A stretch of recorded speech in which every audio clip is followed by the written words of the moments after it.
अस्सलामुअलैकुम। दास्तान अरब का हम 41वां हिस्सा शुरू करते हैं। पिछले हिस्से में आपने सुना कि किस तरह यमन के बादशाह तुफ़ैल को हुज़ूर सल्लल्लाहु अलैहि वसल्लम से मिलने से मक्का के सरदार रोक रहे थे, लेकिन उनकी मुलाकात हुज़ूर सल्लल्लाहु अलैहि वसल्लम से हो जाती है और अल्लाह का कलाम सुनते ही वो भी मुसलमान हो जाते हैं।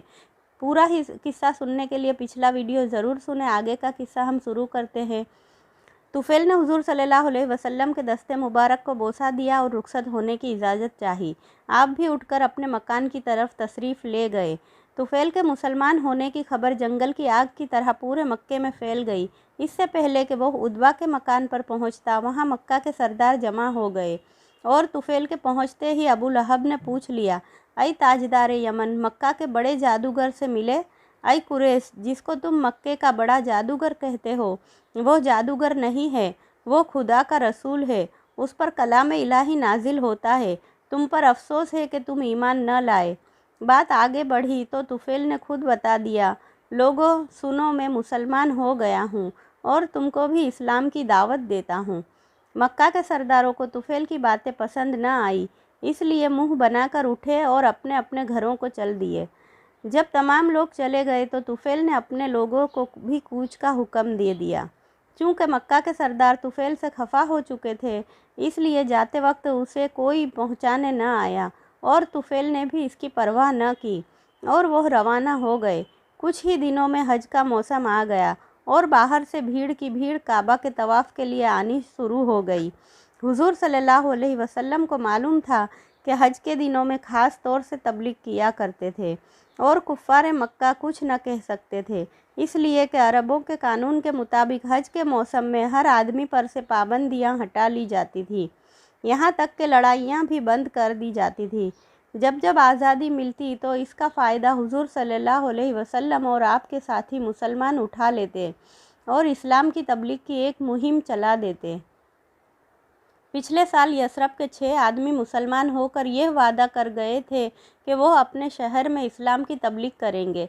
हुज़ूर सल्लल्लाहु अलैहि वसल्लम को उनसे मिलने और उनकी तबलीग का अंजाम मालूम करने की बड़ी तमन्ना थी। यसरब से कई काफ़िले आ चुके थे। इन काफ़िले वालों से आपको मालूम हो गया था कि वो लोग हज करने आएंगे। आप उनकी खोज में थे। इत्तेफाक से एक दिन उनमें से राफ़े बिन मालिक और असद बिन ज़ुरारा ने बढ़कर आपसे मुसाफ़ा किया। आपने पूछा, तुम्हारी तबलीग इस्लाम का नतीजा क्या रहा? साद ने जवाब दिया, कई आदमी मुसलमान हो गए हैं। आपको यह सुनकर बड़ी खुशी हुई। राफ़े ने कहा, ऐ अल्लाह के रसूल सल्लल्लाहु अलैहि वसल्लम, हम आपसे इत्मीनान की सूरत में मिलना चाहते हैं। आपने फरमाया, तुम लोग मीना उक़बा की घाटी में आज रात को आ जाओ, वहीं मुलाकात होगी। बहुत अच्छा, हम सब वहीं हाजिर होंगे, राफ़े ने कहा। रात में जब हुज़ूर सल्लल्लाहु अलैहि वसल्लम घाटी में पहुँचे तो वहाँ 12 आदमियों ने आपका इस्तकबाल किया। आप पत्थर की एक चट्टान पर बैठ गए। आपने फरमाया, ऐ यसरबी मुसलमानों, मुझे तुम्हारे आने से बड़ी खुशी हुई है। मुसलमान आपस में भाई भाई होते हैं। तुम सब हमारे भाई हो। जो मुसलमान अपने किसी भाई को हकीर व जलील समझेगा, वो जन्नत में दाखिल न होगा। मुसलमान वो है जो एक खुदा की पूजा करे और किसी को खुदा का शरीक न करे, शराब न पिए, किसी पर तोहमत न लगाए, किसी की गीबत न करे, जुआ न खेले, ज़िनाकारी न करे, नमाज रोज़े का पाबंद रहे, ज़कात दे, हज अदा करे, मुसलमानों की हर मुमकिन मदद करे, बंदों के हक़ों का ख्याल रखे, नेकी का नमूना बने। क्या तुम इकरार करते हो कि मुसलमान को हर कामिल इंसान और पक्के मुसलमान बनोगे?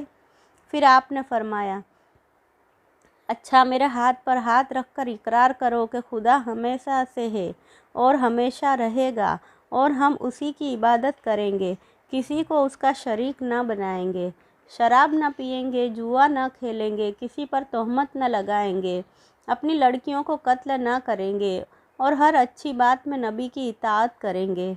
सब ने एक एक करके हुज़ूर सल्लल्लाहु अलैहि वसल्लम के हाथ पर हाथ रखकर इन तमाम बातों का इकरार किया। यह तरीक़ा बैत करने का था और यह बैत पहली बैत उक़बा थी जो सन 12 नबवी में हुई। जब तमाम लोग बैत कर चुके तो राफ़े बिन मालिक ने कहा, ऐ अल्लाह के रसूल सल्लल्लाहु अलैहि वसल्लम, हम चाहते हैं कि आप कोई ऐसा आदमी हमारे साथ करे जो कारी हो, मुबल्लिग हो, शरीयत को खूब जानता हो, अच्छी तकरीर कर सकता हो, दुश्मनों की ज़्यादतियों से ना घबराए न डरे। हुजूर सल्लल्लाहु अलैहि वसल्लम ने फरमाया, ठीक है, मैं कल सुबह तुम्हारे पास मुसअब बिन उमैर को भेजूँगा जो तुम्हारे साथ यसरब जाकर तबलीग करेंगे। राफ़े ने कहा, बहुत खूब, अब दुआ फरमाइए कि अल्लाह यसरब वालों को मुसलमान होने की तौफीक अता फ़रमाए। हुजूर सल्लल्लाहु अलैहि वसल्लम ने दुआ मांगी और यह मजलिस बर्खास्त हुई। मुसअब बिन उमैर यसरब के 12 मुसलमानों के साथ रवाना हुए। एक हफ्ते के बाद यह काफ़िला यसरब में दाखिल हुआ। मुसअब साद ज़ुरारा के मकान पर ठहरे। उन्होंने एक दिन के लिए भी आराम न किया और दूसरे दिन ही से इस्लाम की तबलीग शुरू कर दी। यसरब की आबादी कबीलावार थी। मुसअब बेधड़क हर मोहल्ले में जा कर कबीले के लोगों में तबलीग इस्लाम करने लगे।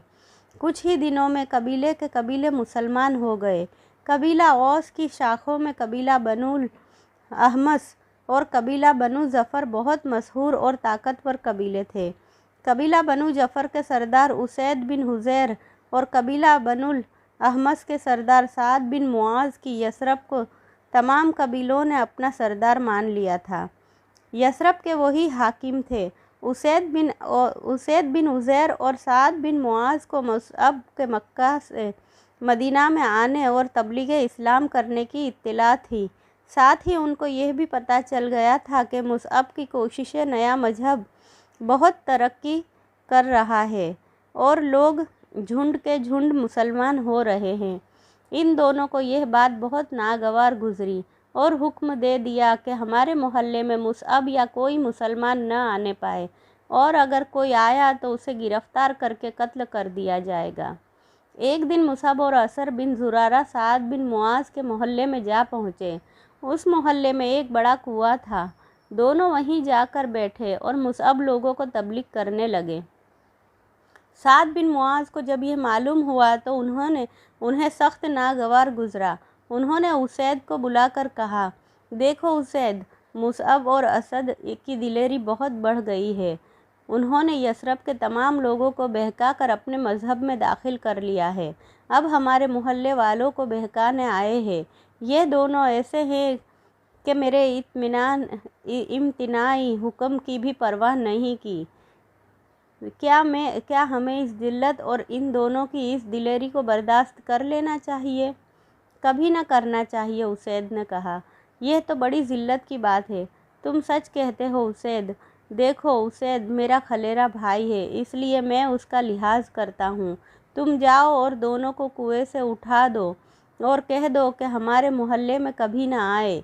अगर आगे आएंगे तो हम उन लोगों को कत्ल कर डालेंगे। उसैद अच्छा कहकर उठे और तलवार लेकर कुएं के पास पहुँचे। वहाँ बहुत से लोग खड़े थे। मुसअब कुछ तकरीर कर रहे थे और लोग खामोशी से सुन रहे थे। यह लोग उसी मोहल्ले के थे। उसैद उन पर बहुत बिगड़े। देखते देखते सब अपने अपने घरों को चले गए। एक आदमी भी वहाँ खड़ा न रहा। सिर्फ मुसअब और असद ही वहाँ रह गए थे। उसैद बढ़कर दोनों के पास पहुँचे। चूँकि वह गुस्से में थे इसलिए करीब पहुँचते ही कड़क कर बोले, मुसअब, तुमने यसरब में आकर एक भारी फितना खड़ा कर दिया है। सारे मोहल्लों में तो बहकाते ही रहते हो, अब हमारे मोहल्ले में भी आ गए हो और यहाँ भी फितना पैदा कर रहे हो। क्या तुम्हें मालूम नहीं कि हमारे सरदार साद बिन मुआज़ ने इस मोहल्ले में तुम्हारे लिए दाखिले पर रोक लगा दी है? मुसअब, इस बार तो हम मुआफ़ करते हैं, लेकिन आइंदा इधर का रुख न करना। अगर अब आया तो समझ ले तेरा सर उड़ा दिया जाएगा। मुसअब बड़े इत्मीनान से उसैद की बातें सुनते रहे। जब वो खामोश हुए तो उन्होंने फरमाया कि आप हमारी किस बात पर नाखुश होकर हमें मोहल्ले से निकाल देना चाहते हैं? उसैद का गुस्सा और बढ़ गया। बोला, किस बात पर नामाकूल आदमी, क्या तुझे खबर नहीं है? नहीं जानता तो सुन कि तू लोगों को बहका कर मुसलमान कर लेता है, इसलिए उठ और हमारे मोहल्ले से फ़ौरन निकल जा। असद तुम्हारे लिए भी यही हुक्म है। मुसअब ने कहा, हमें तुम्हारी बात मानने में कोई उज़र नहीं है, लेकिन क्या आप हम दोनों के पास बैठकर इत्मीनान से 2 बातें सुन लेंगे? उसैद ने कहा, कैसी 2 बातें? कोई लंबी चौड़ी बात नहीं, जो औरों से कहता हूँ वही आपसे भी कहूँगा, बस ठंडे दिलो दिमाग से उसे सुन भर लीजिए, मुसअब ने कहा। उसैद कुछ नर्म पड़े और तलवार का सहारा लेकर मुसअब के पास बैठ गए। बोले, सुनाओ, क्या सुनाना चाहते हो? आगे का कुछ किस्सा हम अगली वीडियो में सुनेंगे। तब तक के लिए अल्लाह हाफिज़।